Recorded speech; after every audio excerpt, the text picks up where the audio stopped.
Hare Krishna, dear devotees. You can switch on your cameras. We're going to start.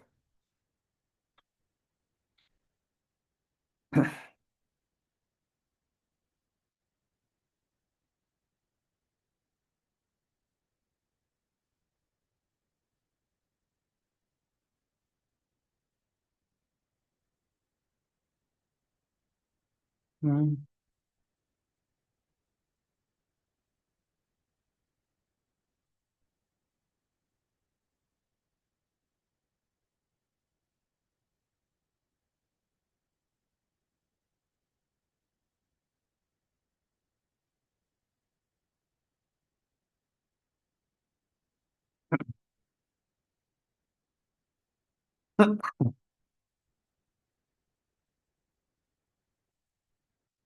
नमो विष्णुपदाय कृष्णपृष्ठाय भूतले श्रीमते भक्तिवेदांत स्वामी इति नामिने नमस्ते सरस्वती देवे गौरवाणी प्रचारिणे निर्विशेष शून्यवादी पाश्यता देशतारिणे जय श्री कृष्ण चैतन्य प्रभु नित्यानंद श्री अद्वैत गदाधर शिवाशादि गौर भक्तवृंद हरे Krishna Krishna Krishna Hare Hare Hare Ram Ram Ram Hare Hare. ISKCON संस्थापकाचार्य his divine grace अभय चरणार वृंद भक्ति वेदांत स्वामी जगत गुरु श्रीला प्रभुपाद की जय। हरे कृष्णा। तो आप सबका स्वागत है इस हफ्ते के लास्ट सेशन में। मेरा भी स्कूल में फेवरेट डे फ्राइडे ही होता था। ठीक है। एनीवे, सो हम लोग कल प्रभुपाद के गुरु के बारे में ही डिस्कस कर रहे थे। और लास्ट में हमने देखा उनका कितना स्ट्रिक्ट कंडक्ट था फीमेल्स के साथ। वो जितना भी एसोसिएशन या इंटरेक्शन है वो पब्लिक में ही होता था, नथिंग इन प्राइवेट। तो एक बार प्रभु भक्ति सिद्धांत सरस्वती के एक डिसाइपल थे, सन्यासी डिसाइपल। ठीक है।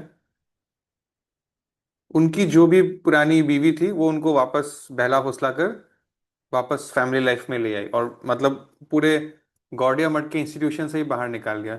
एकदम नॉर्मल मेटेरियलिस्टिक व्यक्ति बना दिया फिर से उसको।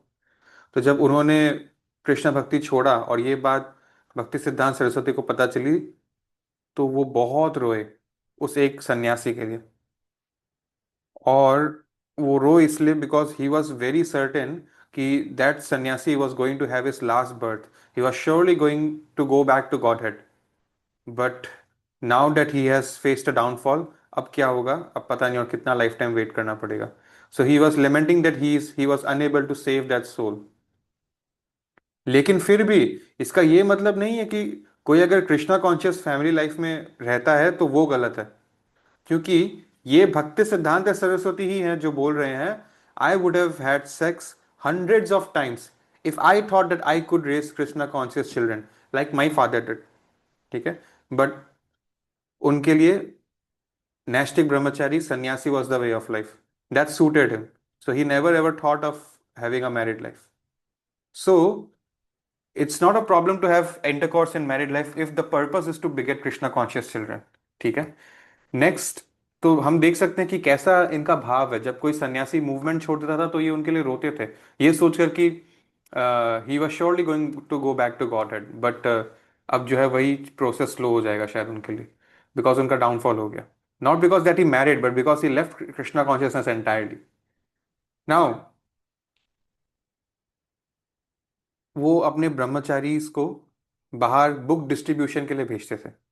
We don't say book selling, book distribution इसलिए बोलते हैं बिकॉज भले ही हम उसमें उसके बदले पैसे ले रहे हैं परचेजर से, लेकिन वो पैसा का इंटेंशन होता है प्रिंटिंग कॉस्ट को कवर करना, ना कि प्रॉफिट मैक्सिमाइजेशन करना। ठीक है। तो अगर कभी कभी होता था कि एक या दो ही बुक बिका, पूरा दिन खड़ा रहा पब्लिक जगह पर बट हो नहीं पाया सर, तो वो निराश नहीं होते थे। उनको वो बहुत खुश होते थे और वो बोलते थे कि यू आर वेरी नाइस। और जब उस बुक्स में या पब्लिकेशंस में वो लोग दो न्यूज़पेपर्स एक मैगजीन हर वीक छापते थे, तो उसमें अगर एडिटर थे भक्ति सिद्धांत सरस्वती, तो कंफर्म करना है कि ये आर्टिकल रेडी टू पब्लिश है, तो उसमें वो केवल इतना काउंट करते थे कि यहाँ पर कृष्णा और चैतन्य वर्ड कितने बार यूज हुआ है। अगर कई बार ये नाम आ रहा है तो बोलते थे हाँ तब ठीक है, this is right, you can, it can be used. Because उनको डिसाइपल्स पे तो भरोसा है कि वो लोग सही लॉजिक लिखेंगे, बट कितना कृष्ण और चैतन्य का नाम का प्रचार हो रहा है ये उनके लिए बहुत इंपॉर्टेंट है। राइट। सो ये बुक डिस्ट्रीब्यूशन का जो सेवा है ना, मैं आपको अभी शेयर कर देता हूँ क्योंकि यहाँ पर अभी इसकी बात हो रही है। जैसे भक्ति सिद्धांत सरस्वती है वैसे ही कल को शिला प्रभुपाद भी बनेंगे। वो भी यही बोलते हैं कि I don't need your money and your big temples, I just want to see that my books are being distributed and they are being read. तो अभी जो हम कर रहे हैं वो मंदिर निर्माण करने से भी ऊंचा एक भक्ति कार्य है। ये आपको समझने की जरूरत है। और ये जो बात मैंने आपको अभी बहुत जल्दी आज अभी बता दी, चैप्टर 4 जब एंड होगा ना, तब ये पार्ट और 100 गुना ज्यादा आपको हिट करेगा। क्योंकि इनके गुरु before passing away from the mortal world, इनके गुरु इनको एक ऐसा इंस्ट्रक्शन देकर जाएंगे। So we let's come to that, उसमें अभी थोड़ा समय है। अ, भक्ति सिद्धांत सरस्वती बोलते हैं, प्राण आछे यार से हेतु प्रचार, मतलब अगर आप, एक इंसान में जान होनी पड़ेगी तभी तो वो प्रचार कर पाएगा। एक मुर्दा व्यक्ति प्रचार नहीं कर सकता। मतलब what is the point of living if you are not preaching, and how can you preach if you are not yourself practising, है ना। तो when some of his preachers used to go to the public place and then they used to report कि कोई भी, हम कोशिश किए कि हम कुछ कृष्ण का लेक्चर्स दे, कुछ spiritual classes they, lecture, but कोई भी नहीं आया, कोई इंटरेस्ट ही नहीं ले रहा है इस पे। तो भक्ति सिद्धांत सरस्वती बोलते थे कि कोई बात नहीं, वो चार दीवारी इंटरेस्ट ले रहे हैं, वो चार दीवारी सुन रहे हैं आपको, तो that is sufficient, don't be disappointed, go on chanting. और कुछ डेवोटीज का फॉल डाउन हो जाता था, जैसे अभी भी मैंने एक एग्जांपल दिया, तो बोलते थे some of the soldiers will die. ये चैतन्य महाप्रभु की सेना में कुछ सोल्जर्स मर सकते हैं, हो जाता है, माया इज वेरी स्ट्रांग। तो he used to believe that we should always follow principles. हो सकता है आज इनको हमारा फिलोसफी बोरिंग लग रहा है, आज इनको इंटरेस्ट नहीं आ रहा, आज वो हमको शायद फेक या गलत समझ रहे होंगे, लेकिन you should always follow principles, क्योंकि एक ना एक दिन उस व्यक्ति को करेक्ट नॉलेज आएगा ही, या तो इस लाइफ में या तो नेक्स्ट लाइफ में, and then he will respect you. तो आप देखिए, आज से 100 साल बाद भी हम भक्ति सिद्धांत सरस्वती की टीचिंग्स पे चल पा रहे हैं, because he never broke principles. ठीक है। तो we should always follow principles. हो सकता है सामने वाला आपसे आज एग्री नहीं कर रहा, but with time he will know that you were right, तो दैट इज मोर इंपॉर्टेंट। लेकिन वो अपने डिसाइपल्स को आराम की जिंदगी जो है अगर जीता हुआ देखते थे तो बहुत क्रिटिसाइज करते थे। और ठीक है, ये तो है कि आपको बस खाओ पियो और जिंदगी चलाओ, वो नहीं करना। अच्छा, इससे मुझे एक किस्सा याद आता है। एक बार एक डेवोटी था गौड़िया मठ में जो फास्टिंग कर रहा था, तो उसका डेली ड्यूटी था बाहर जाके बुक डिस्ट्रीब्यूशन करना, प्रचार करना। तो उस दिन उसने सबको बोला, आज तो मैं कुछ नहीं खा रहा हूं ना, आज मैं बस कमरे में बैठकर आराम करूंगा, आज तो मैं बाहर नहीं जाऊंगा। भक्ति सिद्धांत सरस्वती को ये बात पता चला। उन्होंने बोला, अभी के अभी उसको लेके आओ, लेके आओ, अभी के अभी इसको बिठाओ, अभी के अभी पूरा 56 भोग प्रसाद लाओ, खिलाओ उसको, पेट भरो इसका, खा लिया अब जाओ प्रचार करने जाओ। So your fasting and all this things should not come at the cost of भक्ति एंड प्रचार। एकादशी फास्टिंग की बात कर रहा, कोई मंडन फास्टिंग नहीं कर रहा था वो।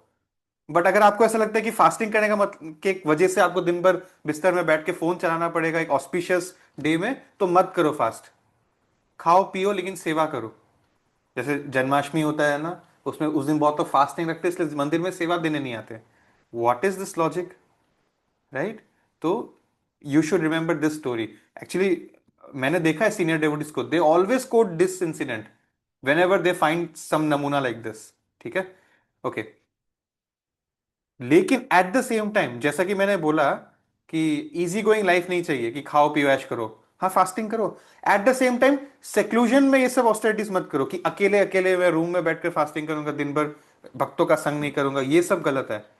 वो बोलते थे, दुष्ट मन तुम्ही किसेरा वैष्णव, मतलब मेरा दुष्ट मन, किस तरीके के वैष्णव हो, चुप कर कोने में अकेले में भक्ति करने का ढोंग करते हो हरे कृष्णा महामंत्र का, हरिदास ठाकुर और रूपक गोस्वामी जैसे महान आचार्यों का नकल करने का कोशिश कर रहे हो।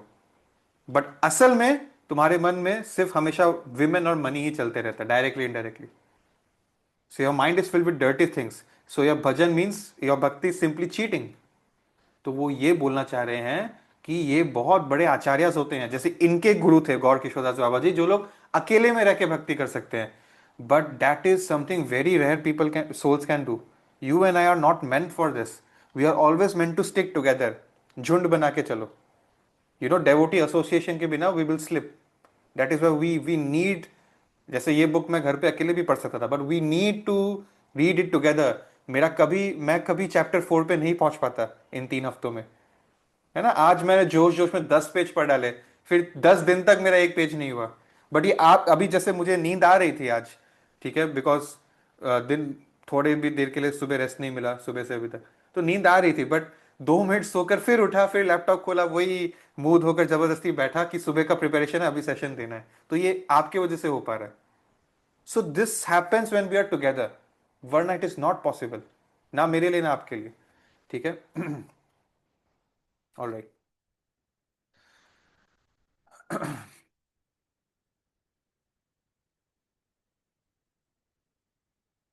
तो प्रभुपाद जब भी अपने गुरु से मिलते थे, he used to address him like this, कि जैसे हम किसी से मिलते हैं तो हेलो हाय या हरे कृष्णा कुछ सल्यूटेशन देते हैं. एंड देन जनरली हम क्या करते हैं, हाउ आर यू, कैसे हो आप, राइट. बट एटिकेट्स जो है ना, हमें सीनियर जो होता है हमसे डेवोटी, उससे हमको ये नहीं पूछना चाहिए कि आप कैसे हो. उनसे हम ये पूछते हैं how can I serve you. जैसे कोई जूनियर है या कोई अपने लेवल का, तुम पूछ सकते हैं हाँ भाई कैसे हो, क्या है. बट गुरु को नहीं पूछना चाहिए कैसे हो, ठीक हो, ठीक नहीं हो, मैं आशीर्वाद दूं. तो उनके साथ ये चक्कर नहीं होना चाहिए. हाउ आर यू, क्या है, क्या प्रॉब्लम है, मुझे बताओ, मेरे साथ शेयर करो, मैं हेल्प करूंगा, मैं तुम्हारा खबर रखता हूं. नहीं, how shell I serve you, ये होना चाहिए हमारा way of talking when we are talking to someone senior. This is a thing which even many many people who have been for years in bhakti don't know. ठीक है. तो this is the way, this is the proper etiquette to talk to a senior Vaishnava. Okay.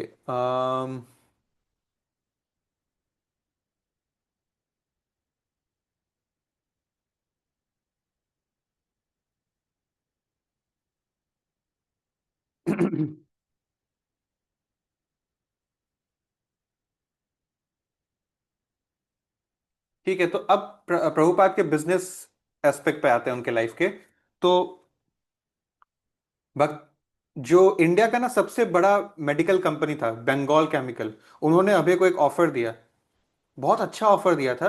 लेकिन अभय के कुछ conditions थे business offer में, जो उन लोगों ने एक्सेप्ट नहीं किया, इसीलिए फिर ये डील क्रैक नहीं हो पाया. और बाद में प्रभुपाद को इसका पछतावा हो कि काश थोड़ा बहुत मैं भी टॉलरेट करके एग्री कर लेता.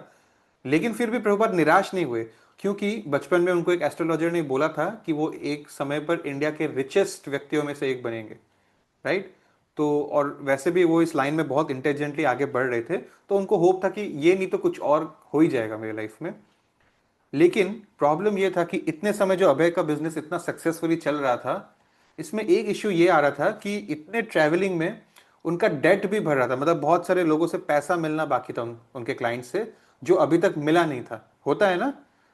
तो इसीलिए बहुत सारा उनका पेंडिंग आने वाला जो पेमेंट्स था वो फेल होने लग गया, और कर्जा बढ़ने लग गया. और उस समय पर 10,000 रुपए का कर्जा हो गया था. और अभय के प्रोग्रेस की वजह से उनके कुछ कॉर्पोरेट एनिमीज भी थे, राइवल्स भी थे. तो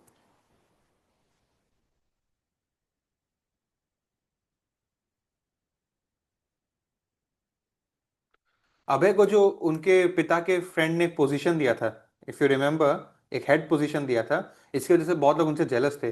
तो उन्होंने डॉक्टर बोस, अभय के वो फैमिली डॉक्टर को, उनके बारे में पीठ पीछे बुराई करना शुरू कर दिया कि वो तो आजकल बड़े बड़े कंपनीज के साथ बात कर रहे हैं, और आजकल पैसा का भी इतना अकाउंट्स नहीं है, क्या चल रहा है, कुछ तो गड़बड़ है, इतना दूर आपने उनको सेटल कर दिया, जाकर देख कर तो आइए. तो वो चले गए थे प्रयागराज अभय से मिलकर सब समझने के लिए कि क्या चल रहा है. तो अभय के जितने भी आसपास के एसोसिएट्स थे, सबने उनकी तारीफ की कि वो एक ऑनेस्ट व्यक्ति है. वो तो भरोसा कर कर इनको थोड़ा सा क्रेडिट में दे देते थे सामान, बट अब वो उनकी पार्टीज की फॉल्ट है कि वो लोग पेमेंट नहीं कर पा रहे हैं. तो अल्टीमेटली एक डिसीजन रीच हुआ, अभय का जितना भी डेट है वो डेट माफ कर दिया जाएगा बोस, डॉक्टर बोस के द्वारा, अगर उनका पूरा प्रयाग फार्मेसी का ओनरशिप वो डॉक्टर बोस को दे दे। तो प्रभुपाद मान गए इसके लिए।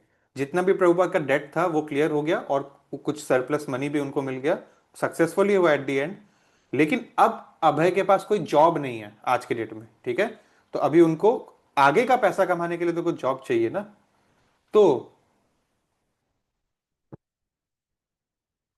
इस मोमेंट पर अभय के जो डेवोटी फ्रेंड्स हैं, ब्रह्मचारीज, वो उनको बोलते हैं कि चलो आप हमारे साथ फुल टाइम प्रीचर बन जाओ, आप भी ये सांसारिक ये सब बिजनेस और ये सब चीज छोड़ दो। लेकिन अभय जो है इस पॉइंट पर वो सोच भी नहीं सकते थे कि मैं अपना बीवी, अपना बच्चा, और अभी उनको खाली में एक तीसरा एक बेटा हुआ है, पहले एक बेटा हुआ, फिर एक बेटी हुआ, अब एक बेटा हो गया। तो ये फैमिली लाइफ को छोड़ने का सोच ही नहीं सकते थे, ठीक है, इस पॉइंट पे। तो अब अभय ने डिसाइड किया कि हम बॉम्बे शिफ्ट होंगे। शिफ्ट मतलब फैमिली तो वहीं रहेगी प्रयाग में, अभय कुछ समय के लिए अपने भाई के साथ बॉम्बे शिफ्ट होगा। वहां पर वो क्या करेगा, फार्मास्यूटिकल मेडिसिन बनाने की एक फैक्ट्री खोलेगा, क्योंकि इस लाइन का उनको अच्छा पहचान है। तो this is the new venture he tried. तो और इसी दौरान अभय को एक बहुत बड़ी कंपनी स्मिथ इंस्टीट्यूट में नौकरी भी मिल गई थी। क्या चीज का, उनका सेल्स एजेंट बनने का। तो उनको ऐसा लगा कि अब मेरी नौकरी भी एक अच्छी लग गई है, एट द सेम टाइम मैं अपना बिजनेस भी यहाँ पर साइमल्टेनियसली डेवलप करने की कोशिश कर रहा हूँ। तो ये उनका एक अच्छा पोजीशन था आज के डेट में। और सन्यासीज जो है ना, अब मुंबई में भी है गौड़िया मठ के सन्यासीज।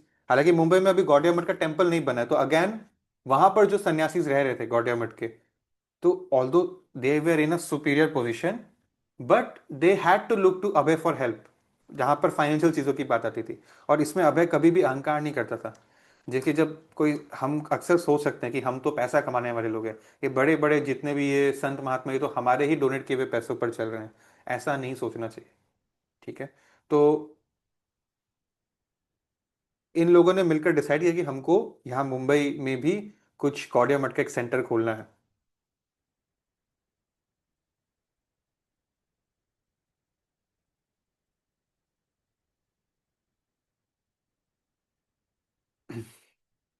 इस बीच में क्या होता है, 1935, अभय इज 39 ईयर्स ओल्ड। February 25, ये तो क्रिश्चियन कैलेंडर हो गया, वो एक तिथि पड़ता है हर साल, जिसके अनुसार जनरली फरवरी के आसपास पड़ता है, जब उनके गुरु का बर्थ एनिवर्सरी को मनाया जाता है। तो ये उनका 62 ईयर्स के एज के हो गए थे, भक्ति सिद्धांत सरस्वती। तो वहां पर पुरी में उनका बहुत बड़ा सा ग्रैंड प्रोग्राम हो रहा था, और बॉम्बे में अभय लोगों ने मिलकर छोटा सा एक प्रोग्राम रखा था, ठीक है। तो अभय ने एक पोयम लिखा था अपने गुरु के लिए, जिन्हों जो इन्होंने सबके सामने रिसाइड किया। तो उसमें वो लिखते हैं अडोर, और उन्होंने ये इंग्लिश में लिखा था। पहली बात तो इंग्लिश में लिखा, दूसरा बात पोयम लिखा। तो दिस इज समथिंग जो बहुत रेयर था। 100 साल पहले एक इंडियन व्यक्ति इंग्लिश लिख रहा है, वही बड़ा बात है। इंग्लिश में क्रिएटिव होकर राइमिंग पोयम्स भी लिख रहा है, तो एक बड़ी बात थी ये। तो हम देखते हैं पोयम क्या है। अडोर अडोर ये all the happy day, blessed then haven sweeter than may, when he appeared at Puri, क्योंकि पुरी में वो जन्म हुए थे, the holy place, my lord and master, his divine grace. O my master, the evangelic angel, give us thy light, light up thy candle, struggle for existence, a human race, the only hope. Okay, just a second. His divine grace.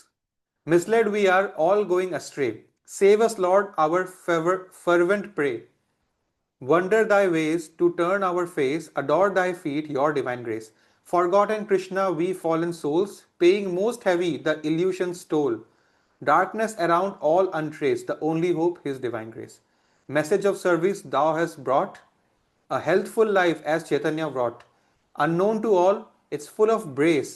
That's your gift, your divine grace. ये last paragraph उनके गुरु को सबसे ज्यादा पसंद आया। Absolute is sentient, thou hast proved, impersonal calamity thou has moved. Can you explain me the meaning of these four lines? It's not rocket science.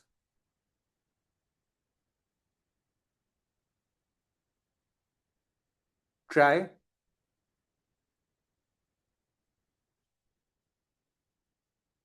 Absolute है, impersonal है, क्या है इन दोनों वर्ड का मतलब?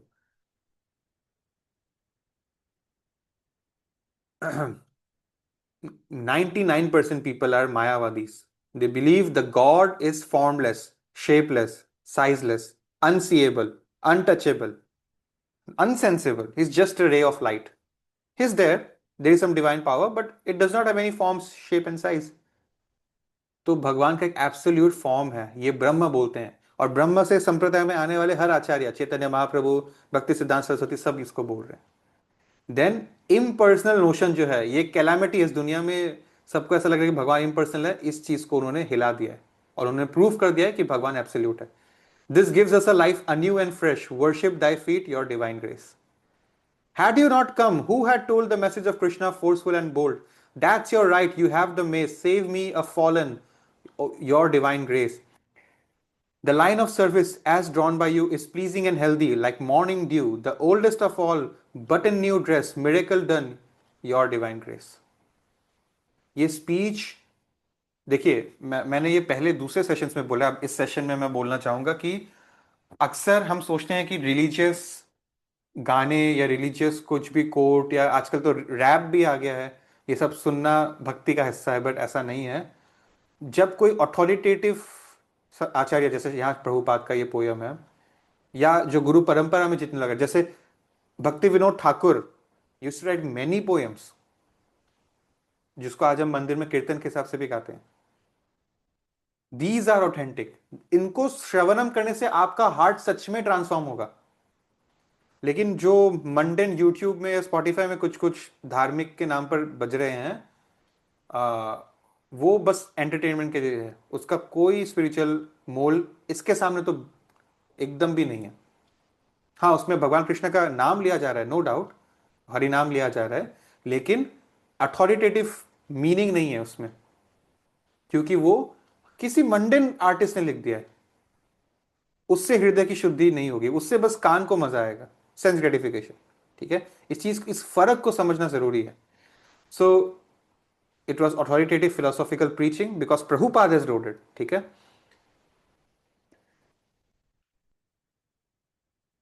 तो यहां पर ये होता है, उन इस पोयम के बाद वो एक स्पीच देते हैं, और उस स्पीच में वो समझाते हैं अपने गुरु का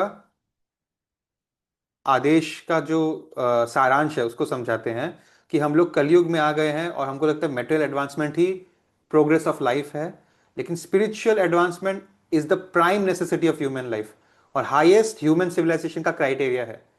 ये जो वर्ल्ड वार्स हो रहे हैं, और ये जो हर देश में हर किसी जगह पर झगड़ा हो रहा है, वार्स बैटल्स हो रहे हैं, तो ये सब जो है, हम डॉग्स और कैट्स की जगह की तरह रहने लग गए हैं, जबकि इंसान को इसीलिए इतना बुद्धि नहीं दिया गया है।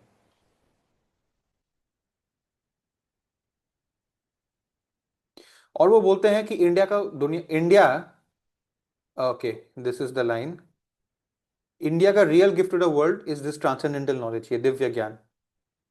प्रभुपाद जब अमेरिका गए तो उन्होंने बोला कि स्वामी जी, आप इंडिया में भक्ति नहीं करके यहाँ आ गए हो, ऐसे देशों में। तो वो बोलते हैं कि आप ब्रिटिशर लोगों ने 200 साल राज किया और सब कुछ आप लोग लूट कर ले गए इंडिया से, लेकिन एक बहुत एक्सपेंसिव जरूरी चीज आप लोग लूटना रह गए, तो वो मैं देने आया हूं आपको, राइट, ट्रांसेंडेंटल नॉलेज। और अबे stress the need to surrender to a spiritual master. Until we accept a spiritual master in our life, we are miles away from reaching Krishna, lifetimes away, right? तो इस ये बॉम्बे में उन्होंने poem सुनाया, जब ये लेटर भेजा पुरी में कि ऐसा मैंने पोयम आपके लिए कंपोज किया, तो बड़े बड़े सन्यासी भी उनको कवि बोलकर बुलाने लगे, कवि का दर्जा देने लगे, इतना अच्छा से लिखा। और इतने अच्छे वो इंग्लिश में नहीं थे कोई भी उस जमाने में। तो उनके गुरु को वो लास्ट जो मैंने पैराग्राफ एक्सप्लेन किया वो बहुत पसंद आया। वो लोगों को भी ये दिखाते थे कि देखो देखो, ये उन्होंने लिखा है, अभय ने लिखा है, ये बहुत अच्छा लगा मुझे, राइट। और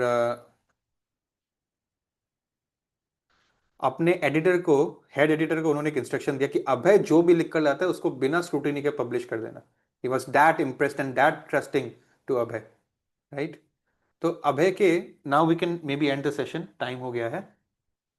ये सब तो ठीक है, लेकिन मुंबई में भी जाकर problem business point of view से आने लगे क्या, कि अभय को जो एक अच्छा जगह पर नौकरी मिला था, तो वहां पर अभय का जो बॉस था, सुपरवाइजर था, वो अपने कंपनी के मालिक को अभय के खिलाफ कंप्लेन करने लगा कि ना ये व्यक्ति तो यहाँ पर अपना बिजनेस खोलने के लिए आया है, और ये धीरे धीरे हमारे कंपटीशन बन जाएगा, और अभी ये अपना सेफ्टी के लिए खाली हमारे यहाँ नौकरी कर रहा है। तो ऐसा बोल बोल कर उनको निकाल दिया। और फिर जब अभय को निकाल दिया तो उन्होंने अपने बेटे को इस जॉब में लगा दिया। तो ये उनका एक्चुअली पॉलिटिक्स था। तो अभय के पास अब जॉब नहीं है। तो ठीक है, इसके आगे की जो चर्चा है इसको हम लोग अगले मंडे से हम लोग करेंगे, ठीक है? तो see you all, happy holidays. Thank you for giving me your valuable time. किसी का कोई डाउट है तो वो रुक सकता है। वो हरे जो कृष्ण। लास्ट लाइन थी उसका थोड़ा सा एक बार अच्छे से वापस एक्सप्लेन है, उस पोएम की जो लास्ट 4 लाइन हाँ, थी। मतलब ब्रह्मा बोलते हैं ईश्वरः परम कृष्ण। ईश्वर मतलब भगवान कृष्ण ही है। सच्चिदानंद विग्रह। भगवान सच्चिदानंद विग्रह रूप में है, मतलब फॉर्मलेस, शेपलेस, साइजलेस नहीं है कि ऊपर से एक आकाशवाणी हुई और वैसे ही भगवान बात करते हैं। ये क्रिश्चियनिटी में देखा था ना, एक रे ऑफ लाइट आया और ऊपर से कोई आकाशवाणी हुई, इंस्ट्रक्शन, वो नहीं है। विग्रह रूप है। अनादिर आदिर गोविंदा, जब कोई भी नहीं था तब भगवान कृष्ण ऐसे थे। सर्व कारण कारणम। पेड़ का एक पत्ता भी भगवान के मर्जी के बिना नहीं हिल सकता। तो ये जो ब्रह्मा ने दिया, इस संप्रदाय में कृष्ण के बाद नंबर 2 पर ब्रह्मा आते हैं, फिर नारद मुनि, फिर व्यासदेव, ऐसे करते करते चैतन्य महाप्रभु, ऐसे करते करते भक्ति विनोद ठाकुर, गौर किशोरदास बाबाजी महाराज, भक्ति सिद्धांत सरस्वती, फिर प्रभुपाद, और फिर उनके आचार्य, और फिर ये परंपरा चलते रहेगा। तो इस परंपरा में हमको प्रूफ मिल रहा है, ब्रह्म से प्रूफ मिल रहा है कि भगवान का तो फॉर्म शेप है। क्रिश्चियनिटी, इस्लाम, सिखिज्म, जुडाइज्म, जैनिज्म, बुद्धिज्म, कहीं पर भी भगवान का फॉर्म को नहीं माना जाता। In fact in so called Hinduism there are many factions who don't believe in deity worship, right? But ईश्वर परम कृष्ण सच्चिदानंद विग्रह, तो भगवान का एक फॉर्म है, और इसमें कोई डाउट नहीं है। इसमें कोई भी डाउट नहीं है। हमने भगवत गीता पढ़ा, हमने देखा कृष्ण ने अपना विराट रूप दिखा दिया, राइट? सो भगवान का एक फॉर्म है, ठीक है? बस उतना ही बात है। Thank any you. Other doubts? Anyone else? Seeing none, okay, thank you. Doubt होगा लेकिन आज की क्लास से रिलेटेड नहीं है। जैसे मुझे किसी ने पूछा कि चैतन्य महाप्रभु जो है उनको लोग कब से भगवान के रूप में मानने लगे और क्यों, मतलब जैसे कृष्णा को तो भगवान मानते हैं लोग, लेकिन चैतन्य महाप्रभु कभी भी हमारे देश में मैक्सिमम लोग उनको भक्त के रूप में ही मानते हाँ हैं, हाँ भगवान के हाँ। रूप में। नहीं, अगर तो मैं एक आप रील, एक रील में आंसर चाहिए 60 सेकंड्स में तो नहीं हो पाएगा, तो हम पेशेंस लूज कर रहे हैं, वरना पेशेंस रखे तो जरूर इसका आंसर हमें मिलेगा। इसका आंसर हमें मिलता है श्रीमद् भागवतम में, जो एक इटर्नल टेक्स्ट है जिसको वेद व्यास ने लिखा जब चैतन्य महाप्रभु आए भी नहीं थे, मतलब बहुत सेंचुरीज बाद वो आए थे।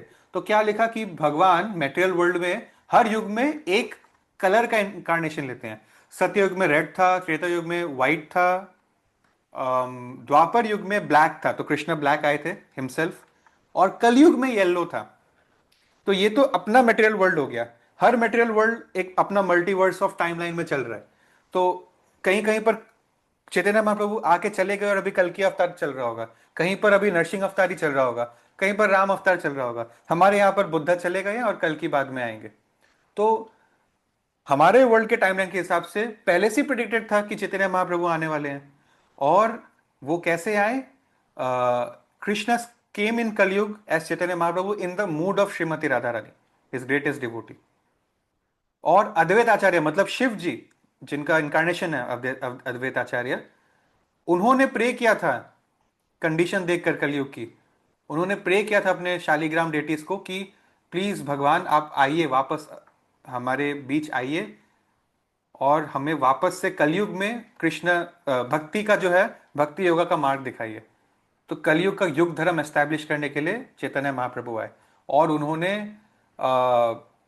हरिनाम संकीर्तन, चैंटिंग को युग धर्म एस्टैब्लिश कर कर गए। तो उनके साथ बलराम आए थे, he was Nityanand, Gadadhar was Radha Rani, Shrivas was Narad मुनि। इनफैक्ट मैं आपको एक बहुत इंटरेस्टिंग, आप लोगों को बोल सकते हैं ये बात, ये जो हिरण्यकशिपु बहुत हाइप्ड कैरेक्टर है, रावण भी बहुत हाइप्ड है, तो इनको लोग पहचानते हैं, राइट? विष्णु के दो गेट कीपर्स थे, जय और विजय। तो एक स्टोरी है, उस पर हम नहीं जाएंगे। उनको एक कर्स मिला था, जिसकी कर्स मतलब सजा ये था कि आपको अर्थ में जन्म लेना पड़ेगा। ये एक सजा है उन लोगों के लिए जो ऊपर रहते हैं, कि अर्थ में जन्म लेना पड़ेगा। और हम खुश है कि हम अर्थ में जन्म लिए, राइट। तो सजा, वो दो कंडीशन था, या तो 3 जन्म लेना पड़ेगा मेरा भगवान का मित्र एनिमी बनकर, या तो 7 जन्म लेना पड़ेगा भगवान का फ्रेंड बनकर। तो उन्होंने गणित किया कि भाई 7 से, ठीक है 7 में भगवान का फ्रेंड बनने को मिलता है, लेकिन 7 से तो कम ही है 3। तो फटाफट 3 जन्म में निपटा कर वापस चले जाएंगे। तो पहले लाइफ में एक जय विजय, एक भाई बना हिरण्यक्ष, दूसरा भाई हिरण्यकशिपु। दूसरे लाइफ में एक, वो सत्ययुग था। फिर त्रेता युग में एक भाई बना रावण, दूसरा भाई बना क्या नाम था कुंभकर्ण। इनका, कुंभकर्ण। कुंभकर्ण। कुंभकर्ण। तीसरे लाइफ में द्वापर युग आया, तो एक भाई बना शिशुपाल, दूसरा भाई दंतवक्र। सबको कृष्ण ने मारा, 6 के 6 टाइम्स, तीनों के तीनों को, तीनों जन्मों में। 6 killings of Krishna. Now they can go back to Godhead, but they chose to come for a fourth time. They chose, nobody forced. Why? Because इनको पता चला हर युग में हम आ गए, अब इस कलयुग में सबसे सुंदर इंकारनेशन आने वाला है चैतन्य महाप्रभु का। तो हम वापस आएंगे। And they came as, I am, they came as what, Jagai पताई। Jagai Madhai. Yes, you are right, Jagai and Madhai. And that's another beautiful story for some another day, right? So that is the thing. Chaitanya Mahaprabhu was such a glorious incarnation कि देवी देवता सब लोग जन्म लेना चाहते थे, जहाँ कलयुग में कोई आना नहीं चाहता, देवी देवता पृथ्वी में इतना दूषित है। But they came with him to spend pastimes. उनका लीला बहुत मजेदार है, इसलिए मैंने 2 दिन पहले ही बोला था कि एक बार प्रभुपाद वाला हो जाए, उसके बाद हम लोग उस पर ही जाएंगे। ठीक है। All right, thank you so much. Take care, bye bye, Hare Krishna. Srila Prabhupada की जय।